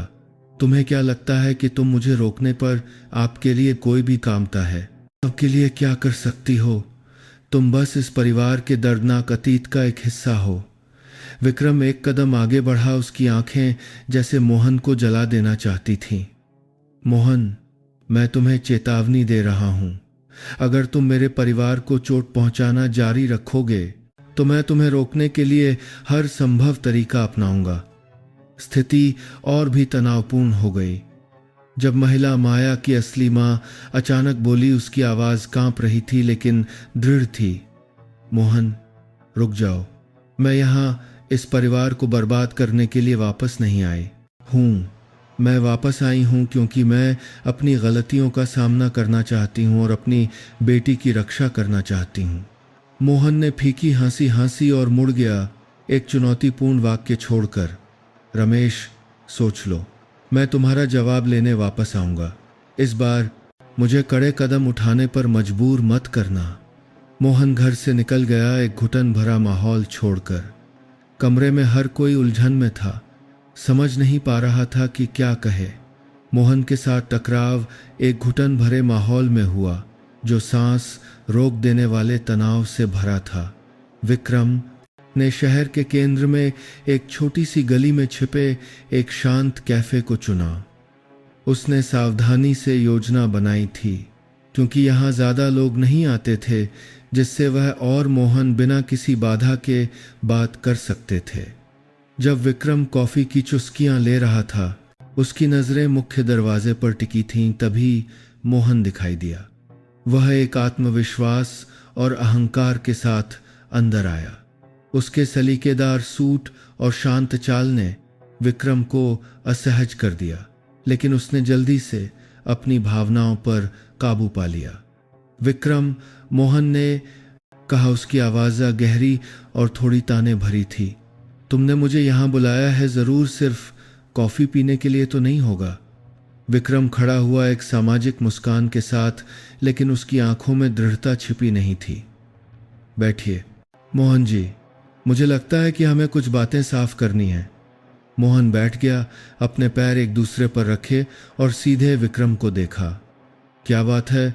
अगर तुम रमेश के कर्ज के बारे में बातचीत करना चाहते हो तो मुझे डर है कि हमारे पास और कुछ कहने के लिए नहीं है। विक्रम ने सिर हिलाया। उसके होठों पर मुस्कान फीकी पड़ गई। नहीं, मैं यहाँ बातचीत करने नहीं आया हूँ। मैं यहाँ आपके परिवार के प्रति आपके सभी धमकाने और डराने वाले खेलों को ख़त्म करने आया हूँ। मोहन ने अपनी भौहें चढ़ाईं और फिर हंस पड़ा। ख़त्म? तुम बहुत मज़ेदार बात कर रहे हो विक्रम। तुम्हें क्या सकता है? लगता है कि तुम मेरा क्या कर सकते हो? विक्रम ने तुरंत जवाब नहीं दिया। उसने धीरे धीरे अपने बैग से लैपटॉप निकाला, उसे चालू किया और मोहन के सामने रख दिया। स्क्रीन पर दस्तावेजों, ईमेल और तस्वीरों की एक श्रृंखला दिखाई दे रही थी। विक्रम ने तुरंत जवाब नहीं दिया, ने लैपटॉप मोहन की ओर घुमाया। उसकी आवाज़ गहरी लेकिन शक्तिशाली थी। यह सबूत है कि आपने मेरे पिता के थर्ड अनुबंध का उपयोग अवैध लेन देन को छिपाने के लिए किया है। यह पैसा कई अलग अलग खातों में स्थानांतरित किया गया है और मैंने उनके और आपके कुछ संदिग्ध परियोजनाओं के बीच संबंध का पता लगा लिया है। मोहन के होठों पर मुस्कान गायब हो गई। वह स्क्रीन के करीब झुका हर दस्तावेज़ को ध्यान से देख रहा था। हर लेन देन स्पष्ट रूप से प्रस्तुत किया गया था। उसका चेहरा पीला पड़ गया, लेकिन उसने शांत रहने की कोशिश की। तुम्हें यह सब कहाँ से मिला? विक्रम ने कंधे उचकाए। आपको ये जानने की ज़रूरत नहीं है। आपको जो समझने की ज़रूरत है वह यह है कि मैंने ये दस्तावेज अपने वकील को भेज दिए हैं। अगर आप अभी नहीं में रुकते तो मैं इन्हें जांच एजेंसी और प्रेस को भेजने में संकोच नहीं करूंगा। मोहन कुर्सी पर पीछे टिक गया। उसकी आंखों में गुस्सा था। तुम्हें लगता है कि सिर्फ इन चीजों से तुम मुझे हरा सकते हो विक्रम? तुम अभी भी बहुत अनुभवहीन हो। विक्रम आगे झुका। उसकी आंखें चाकू की तरह तेज थीं। मोहन जी, मुझे आपको हराने की जरूरत नहीं है। मुझे बस आपको रुकने की जरूरत है। आपने बहुत कुछ कर लिया है। मेरे परिवार को आपके द्वारा पैदा की गई और मुश्किलों की जरूरत नहीं है। मोहन विक्रम को घूरता रहा। चुप्पी लंबी खिंच गई, जैसे दोनों के बीच एक मनोवैज्ञानिक युद्ध चल रहा हो। अंत में मोहन ने फीकी हंसी हंसी, लेकिन उसकी हंसी में कड़वाहट थी। ठीक है विक्रम, मैं पीछे हट जाऊंगा, लेकिन तुम्हें याद रखना चाहिए, तुम्हारा परिवार उतना साफ सुथरा नहीं है जितना तुम सोचते हो। कुछ चीजें हैं एक बार सामने आने के बाद वापस नहीं ली जा सकती। विक्रम खड़ा हुआ और सीधे मोहन की आंखों में देखा। मुझे सच्चाई से डर नहीं लगता मोहन जी, लेकिन मैं आपको, मेरे परिवार को और बर्बाद नहीं करने दूंगा। मोहन ने होंठ सिकोड़े और फिर खड़ा हो गया, अपना सूट ठीक करते हुए। तुम्हें लगता है कि तुम जीत गए विक्रम, बस इंतजार करो। तुम समझ जाओगे कि कभी कभी सच्चाई झूठ से भी ज्यादा क्रूर होती है। ये कहकर मोहन कैफे से निकल गया। विक्रम को वहां आधी जीत आधी चिंता की भावना के साथ छोड़कर वह जानता था कि मोहन आसानी से हार नहीं मानेगा, लेकिन कम से कम उसने अपने परिवार की रक्षा के लिए सब कुछ किया था। कुछ हफ्तों बाद मोहन को अवैध लेन देन के संबंध में एक बड़ी जांच में गिरफ्तार कर लिया गया। विक्रम द्वारा प्रदान किए गए सबूतों का उपयोग न केवल परिवार की रक्षा के लिए किया गया, बल्कि पुलिस को मोहन के कई गलत कामों को उजागर करने में भी मदद मिली। समाचार बुलेटिनों पर मोहन को पुलिस की गाड़ी से सिर झुकाए बाहर निकलते हुए देखकर विक्रम और माया ने राहत की सांस ली। माया ने विक्रम की ओर देखा, उसकी आवाज भर्रा गई। विक्रम, तुमने यह कर दिखाया, तुमने हमारे परिवार की रक्षा की। विक्रम ने उसका हाथ कसकर पकड़ लिया। माया, मैं वादा करता हूं अब से कोई भी तुम्हें और हमारे बच्चे को चोट नहीं पहुंचाएगा। मोहन और उसके कामों की सच्चाई ने सरिता को यह एहसास कराया कि उसने माया पर शक किया और उसके साथ अन्याय किया। एक शाम वह माया के कमरे में आई और उसके पास बैठ गई। तनाव और दबाव के बाद वह बहुत बूढ़ी लग रही थी। माया, उसने कहा। उसकी आवाज पहले से कहीं ज्यादा नरम थी। मैं गलत थी। मैंने अपनी ईर्ष्या और पूर्वाग्रह को अपनी आंखों पर हावी होने दिया। मुझे माफ कर दो। माया ने सरिता की ओर देखा। उसे लगा जैसे समय रुक गया है। ये वह माफी थी जिसके बारे में उसने कभी नहीं सोचा था कि वह सुनेगी। माया जी, मैं आपको दोष नहीं देती। मैं बस उम्मीद करती हूं कि अब से हमारा परिवार सद्भाव में रहेगा। सरिता ने धीरे से सिर हिलाया, माया का हाथ पकड़ते हुए। तुम एक अच्छी इंसान हो माया। मुझे उम्मीद है कि तुम मुझे माफ कर सकती हो। शारदा, वह पड़ोसन जो हमेशा बातों में मसाला डालती थी और विक्रम के परिवार के बारे में दुर्भावनापूर्ण अफवाहें फैलाती थी, को आखिरकार एक सबक मिला। एक दिन शारदा को उसके ही पड़ोसियों ने नजरअंदाजा कर दिया। जब उसकी झूठी बातों और नीच हरकतों की सच्चाई सामने आ गई। बाजार में जब शारदा ने हमेशा की तरह दूसरों के मामलों में दखल देने की कोशिश की, तो एक दुकानदार चिल्लाया, चुप हो जाओ शारदा, तुमने उस परिवार का काफी नुकसान कर दिया है। अब से कोई भी तुम्हारी बातों पर विश्वास नहीं करेगा। शारदा शर्मिंदा हो गई और किसी की ओर देखने की हिम्मत नहीं कर सकी। उस दिन से वह ज्यादा अकेली रहने लगी। दूसरों के मामलों में दखल देने की हिम्मत नहीं करती थी। एक साल बाद माया और विक्रम ने अपने दूसरे बच्चे, एक खूबसूरत बच्ची का स्वागत किया। उनका परिवार हंसी और खुशी से भर गया था। अब कोई तनाव और गलतफहमी नहीं थी। रमेश ने भी सब कुछ के बाद शांति पाई। जब उसने अपने बच्चों और पोते पोतियों को खुशी से रहते देखा, वह अपने पोते पोतियों की देखभाल में ज़्यादा समय बिताने लगा। अतीत की गलतियों की भरपाई करने की कोशिश कर रहा था। सरिता भी बदल गई, एक दयालु और प्यार करने वाली दादी बन गई।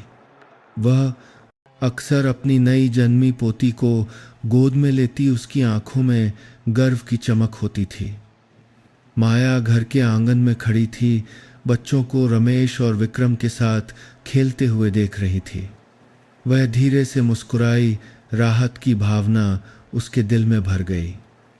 मुश्किलें बीत चुकी थीं और आखिरकार उसके परिवार ने खुशी पाली थी।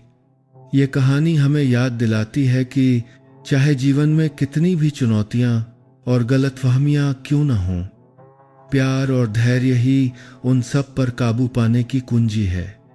अतीत की गलतियां निशान छोड़ सकती हैं, लेकिन क्षमा और उदारता उन घावों को भरने में मदद करेगी। अगर आपको यह कहानी पसंद आई है तो लाइक करें, चैनल को सब्सक्राइब करें ताकि आप अन्य सार्थक कहानियों को न चूकें। अपनी राय साझा करने के लिए कमेंट करना न भूलें। साथ देने के लिए आप सभी का धन्यवाद। दोस्तों, आप ये कहानी कहाँ से सुन रहे हैं कमेंट में ज़रूर बताइएगा। आपको आज की यह कहानी कैसी लगी, अपनी राय हमें ज़रूर बताएं। मैं ईश्वर से प्रार्थना करता हूँ कि आप सब हमेशा खुश, स्वस्थ और सुरक्षित रहें। अगर आपके पास भी कोई ऐसी ही दिलचस्प कहानी है तो कमेंट में लिखकर हम सबके साथ साझा करें। हमें आपकी कहानी पढ़कर बहुत अच्छा लगेगा।